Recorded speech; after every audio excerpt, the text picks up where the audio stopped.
भ्रष्टाचार की आपने बात की सर, तो अभी 3-4 दिन पहले ही आम आदमी की पार्टी की जो पार्षद है गीता रावत जी, उन पर ही भ्रष्टाचार का आरोप लगा है, तो उस पर क्या कहेंगे? नहीं, दूसरा है क्या है, देखो वो जो अगर कोई भ्रष्टाचार का आरोप लगाता है, अगर कोई इसमें पाया जाता तो उनको जरूर उनको सजा मिलनी चाहिए। तो आप मानते हैं कि गीता रावत जी कर सकती हैं? एक पार्षद पर ये आरोप लगा है और अगर ये साबित भी हो जाता है क्योंकि सीबीआई ने पकड़ा है, तो आपको लगता है जनता का भरोसा डगमगा नहीं सकता आम आदमी पर? अभी केजरीवाल जी ने ट्वीट किया था 2-3 दिन पहले ही कि उन्होंने 20,000 नए क्लासरूम बनाए हैं, और एक और ट्वीट उनका फिर वायरल हुआ 2019 से, जो उन्होंने बोला कि 22,000 क्लासरूम उन्होंने बना दिए हैं। लेकिन जो फैक्ट है वो कहता है कि अभी 13,000 ही बने हैं नए क्लासरूम, अभी बाकी है। वो जो बोल रहे हैं 20,000, तो 7,000 बाकी है। तो कब, कितना टाइम लग जाएगा वो बनते बनते से?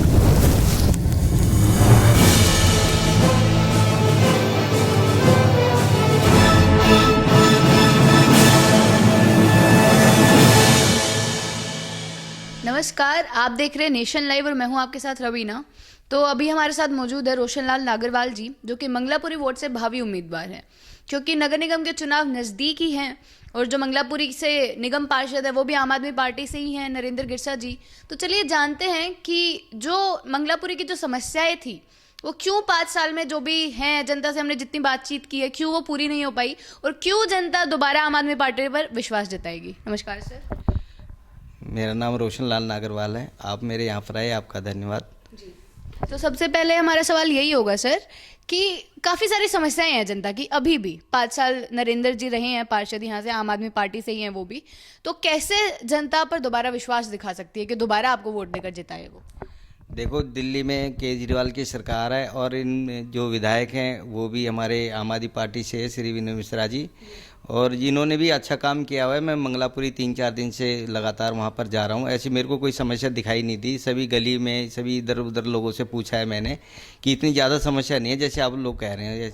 सर, हमने बकायदा लोगों से जाकर बातचीत की है, उनकी समस्याएं जानी है। शायद उन्होंने आपको ना बताया और मीडिया को अपना बताया हो, तो जितनी समस्याएं हमने जानी वहाँ पे उनका कहना है कि जो गलियों का कूड़ा है वो रेगुलर रूप से नहीं उतरता है। जो गाड़ी आती है वो हम मानते हैं कि हाँ रेगुलर रूप से गाड़ी आ रही है, लेकिन जो कूड़ा उठाने का कार्य है, जो हॉर्न बजा के लोगों को बुलाना होता है, वो नहीं हो रहा है। और कई जगह नालियों की सफाई भी इतनी खासा नहीं है।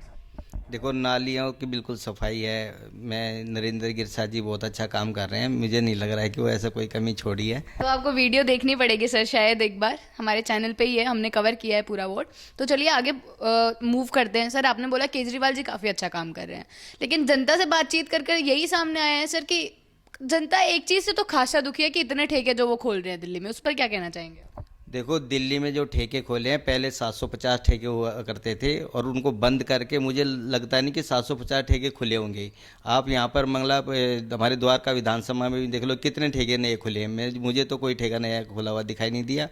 और जो लोग इस तरह की आवाज़ उठाते हैं, जो यहाँ का जो शराब माफिया है, जो 2 नंबर की शराब बेच रहा है, उनको कैसे रोक, उनको भी तो रोका जाना चाहिए ना। तो दिल्ली सरकार के हाथ में ही तो है सर। दिल्ली जब केजरीवाल जी के हाथ में है तो दिल्ली की सारी चीज़ें उन्हीं के पास तो है। देखो, उन्होंने जो पास में जो ठेके खोले थे, वो जो मेरे हिसाब से वो जो ठेके खुले हुए हैं वो बाहर खुले हैं, डीडीए मार्केट में खुले हुए हैं। आम जनता के बीच में ठेके नहीं है यहाँ पर।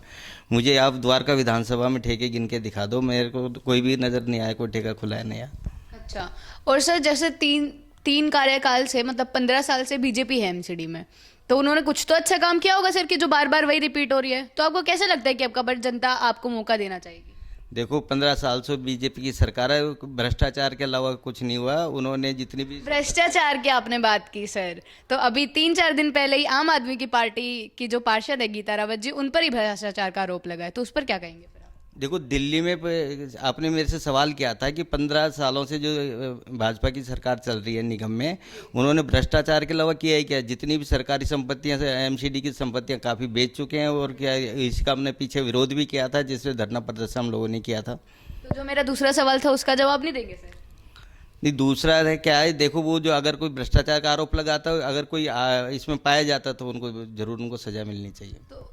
तो आप मानते हैं कि गीता रावत जी कर सकती हैं ऐसा? नहीं, मैं उनका नहीं कह रहा हूँ। जो अगर कुछ भी आता है, चाहे देखो कोई भी हो, अगर भ्रष्टाचार में कोई लिप्त है तो वो होगा। आप 15 सालों से जो एमसीडी में भ्रष्टाचार हो तो आपको दिखाई नहीं दिया। तो सर अगर एक पार्षद पर यह आरोप लगा है और अगर ये साबित भी हो जाता है क्योंकि सीबीआई ने पकड़ा है, तो आपको लगता है जनता का भरोसा डगमगा नहीं सकता आम आदमी पार्टी से? नहीं, जनता ने पूरा विश्वास कर रखा आम आदमी पार्टी पे और काम किया है और काम करेंगे, इसलिए विश्वास बना है। ऐसे ही जनता का विश्वास नहीं बना आम आदमी पार्टी पर। तो इस चीज़ से आपको नहीं लगता कि कोई फर्क पड़ेगा आम आदमी पार्टी पर? नहीं, इससे कोई फर्क नहीं पड़ेगा, क्योंकि आम आदमी पार्टी बहुत अच्छी है, केजरीवाल सरकार बहुत अच्छा काम कर रही है और इसे नकारा नहीं जाए। देखो ये आप स्कूल जाके देखो, सरकारी स्कूल कितने अच्छे हो गए हैं, प्राइवेट स्कूलों को भी फेल कर रहे हैं आज के स्कूल। और यहाँ हमारे सागरपुर में नंबर 1 का एक स्कूल है, नंबर 2 स्कूल टेंट वाले स्कूल के नाम जाना जाता था, वो आज उनका जो 100% पीछे 12th का रिजल्ट था, 100% बच्चे पास हुए थे। अब इससे ज़्यादा और क्या रिजल्ट चाहिए सरकारी? एक और चीज़ सर, जैसे अभी केजरीवाल जी ने ट्वीट किया था 2-3 दिन पहले ही कि उन्होंने 20,000 नए क्लासरूम बनाए हैं, और एक और ट्वीट उनका फिर वायरल हुआ 2019 से, जो उन्होंने बोला कि 22,000 क्लासरूम उन्होंने बना दिए हैं। लेकिन जो फैक्ट है वो कहता है कि अभी 13,000 ही बने हैं नए क्लासरूम, अभी बाकी हैं। वो जो बोल रहे हैं 20,000, तो 7,000 बाकी हैं। तो कब, कितना टाइम लग जाएगा वो बनते बनते सर? देखो नई सरकार जब बनी है, दो साल हो गए हैं, कोरोना काल बीच में आ गया था और उसके बाद में काम हुए हैं सारे। सो ये मैं अभी टेंट वाले स्कूल का नज़दीक है मेरे, इसलिए एग्जांपल दे रहा हूँ। यहाँ पूरे स्कूल में मेरे ख्याल में 15-20 एक स्कूल अभी रूम तैयार हुए हैं। ऐसे पूरी दिल्ली में रूम तैयार हो गए हैं। लेकिन सर आपने बोला कि हॉस्पिटल्स की बात की आपने कि कोविड समय में, तो कोविड के समय भी खासा फेल ही हो गई थी सर दिल्ली सरकार। ऑक्सीजन की इतनी कमी हो गई थी, बल्कि और जो केजरीवाल जी का नारा है वो शिक्षा और स्वास्थ्य ही है।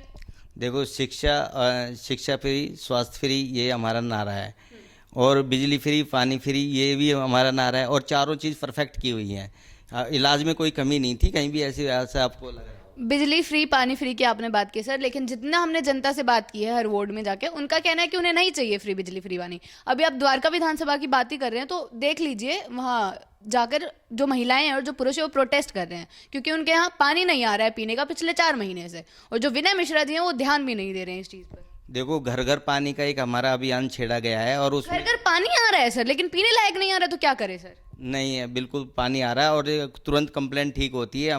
मेरे पास भी रेगुलर कंप्लेंट आती है, मैं उसी को सेम डे में और या दूसरे दिन तक वो पानी की कंप्लेंट बिल्कुल ठीक हो जाती है। वहाँ 4 महीने हो गए सर और वो प्रोटेस्ट कर रहे हैं, वहाँ पे महिलाएं और पुरुष बैठे हैं, और विनय मिश्रा जी के पास अगर वो गए हैं तो उनको बोल दिया गया है कि आप ऐसे बदनामी ना कीजिए। तो उनका क्या सर, कैसे विश्वास करेगी फिर जनता आम आदमी पार्टी पर?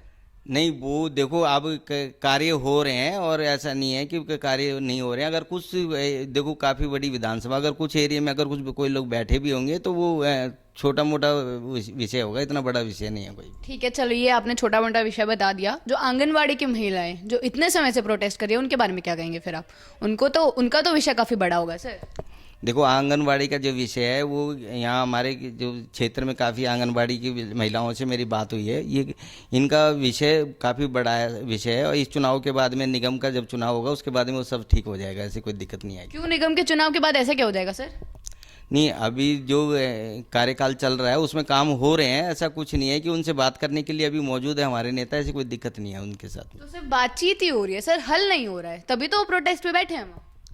नहीं, हल भी होगा, मैं ये नहीं कह रहा कि हल नहीं होगा। कितने समय बाद? मेरे ख्याल में जल्दी हल निकाल लेंगे उसका। इलेक्शन सर पे हैं सर, एमसीडी के प्रचार जोरों शोरों से जारी है आपकी पार्टी का, हल हो नहीं रहा है, तो कैसे जनता, फिर आप कैसे एक्सपेक्ट करते हैं जनता से कि वो आपकी पार्टी को वोट देकर जिता देगी एमसीडी में? देखो दिल्ली सरकार ने सबको सुन लिया है और वो सबका मन बना चुके हैं, जितने लोगों का काम करना सबका काम होगा, जरूर होगा।